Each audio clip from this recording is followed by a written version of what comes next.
There we are. Hey everybody. April 19th, out here on a nice windy spring day. Friend Rick here. Some of you in the area, he's going to be a staple in what we're doing here, as are his kids when they don't have birthday parties going on. But we're gonna do some flint and steel work to build a couple fires here.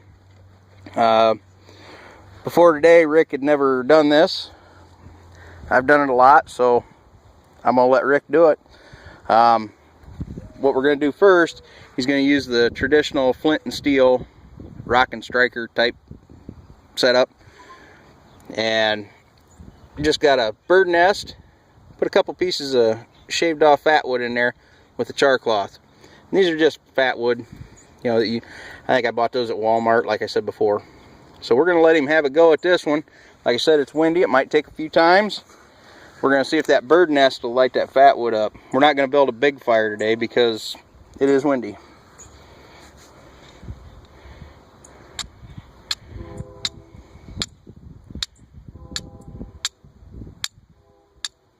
Doggone wind. It hit. Yep, just about had it going. Oh. It's going. Give it a, yep. Go ahead and pick your bird nest up. Kind of wrap it around. Yep, give it some.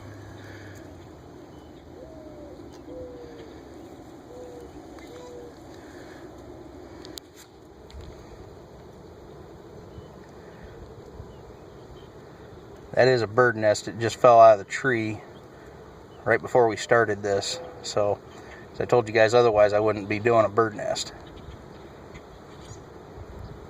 Well, it's getting hot. Ooh. Yep. Yep.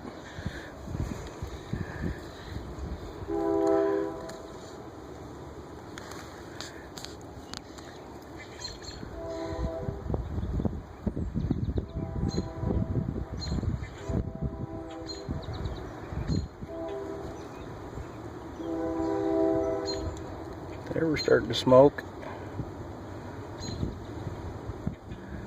Bird nest is a little harder to light than a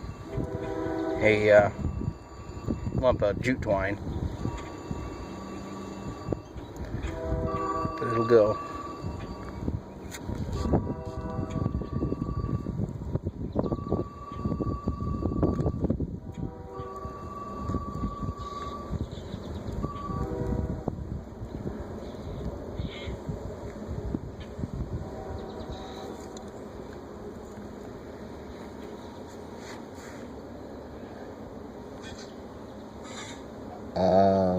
Lost it. Lost it.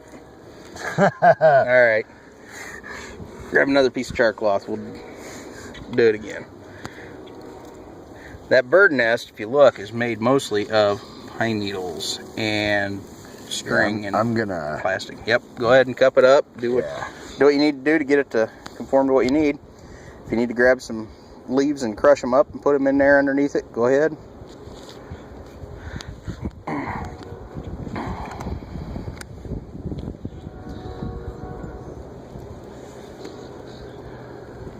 It's tough to do when it's windy out. It is. So.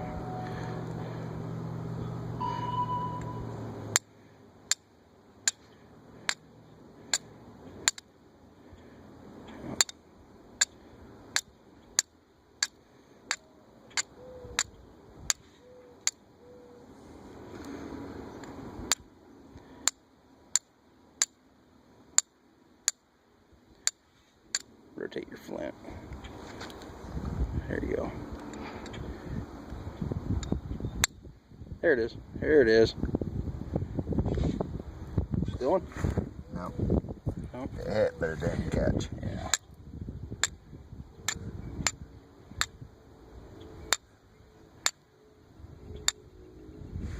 Nope. There we go. By golly, there it is. Go ahead and cup it up around it.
There it is. There we go. Yeah.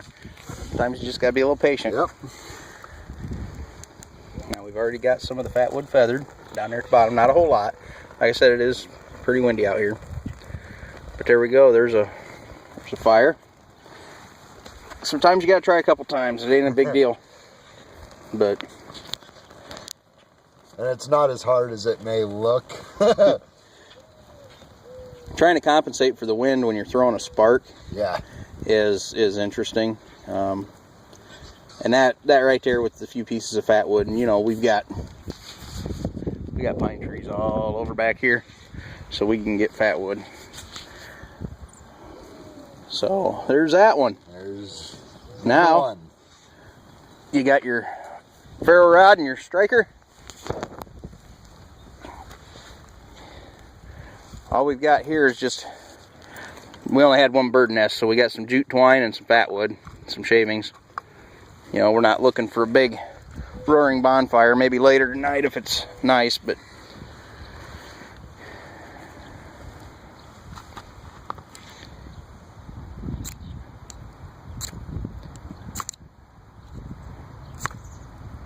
oh. Find your shiny spot on your rod. There you go. Boom. We're going. We got the fat wood chips going. 2 fires, less than 10 minutes. Yeah. Actually, once that bird nest started to go, you had 2 of them in under 6. So that's not too bad. Not too bad at all. And we're going well enough. You can see on this piece of fat wood that it's already going. I know you guys are going, well, what if you don't have fat wood? Well, you know, we're already getting this. And we can go through and get the, you know, we've got the smaller kindling right there. But I'm going to save that for later because Tana's going to be out here doing it, and she gathered that up. What do you think, Rick? Pretty interesting. The flint and steel was not as hard as I thought it was going to be, but it's something you'd want to practice. Yep. It's definitely something you want to practice. The ferro rod is obviously a little bit easier, but still, yeah, it's something I want to practice with. Yep. But yeah, really cool. Hopefully we can get the kids out here and let them try it. Yeah. Like Dude, I said, I know Gabe and Dom would be oh yeah, into it. Yep. But yeah, overall, very productive. Heck yes. Yep. So, and I think that ferro rod and striker you got in your pocket was like $5 at Walmart, something like that. So you can buy ferro rods online cheap. Yeah. The striker and the flint and steel, the actual striker and rock down there, they're a little more expensive. It's over behind the pack there. Behind there. Oh. You know, that's a little more costly. Did you make this? Actually, no. That's one that's been handed down to me. A friend of mine carried that for years. It was passed down to him. It's from the turn of the century. I don't remember exact year he said, but it wouldn't be too hard to make. No, I made 2. I sent one to Ryan Schmidt in Michigan, and one to Captain Sean down in Florida, and they're both getting fires with them. So you can make them out of. You said you just bought the flint. Actually, that one there that's a piece I got from Todd Helmkamp in Hudson. I got more in from Mr. Sanders and Mr. White. You know, they're both into flint napping and everything. And the char cloth. The char cloth, yeah. All I do is I take my old blue jeans and cut them down to fit in that tin. See, we got the hole popped in it. And I just do it on the wife's stove. She loves that. Get the smoke rolling and everything. Yeah. But I get a little flame out the top of that hole there. And when that flame goes away, I know the char cloth is done. It's charred. Well, and then I want to show this. It was what I figured out. Oh, tearing it down? Yeah, it's... Yep. you know, I've not seen anybody do it, but I'd imagine you could probably use that as some sort of filtering media. They use, you know, charcoal and everything else. I just put that out because it was getting a little warm on my leg. But there we go, folks. 2 ways that he can do it that he didn't have before today. So keep adding to your toolbox, things that you know. Knowledge doesn't weigh anything. Carry it with you everywhere. You know, everybody says, what's the one thing that you carry with you all the time? And I hear knife, gun, whatever, keys. Brains. Take your brain with you, yeah. Quit thinking, you start dying. So there we go. Thank you, Rick. Appreciate you coming over. We're gonna do some more. I appreciate it.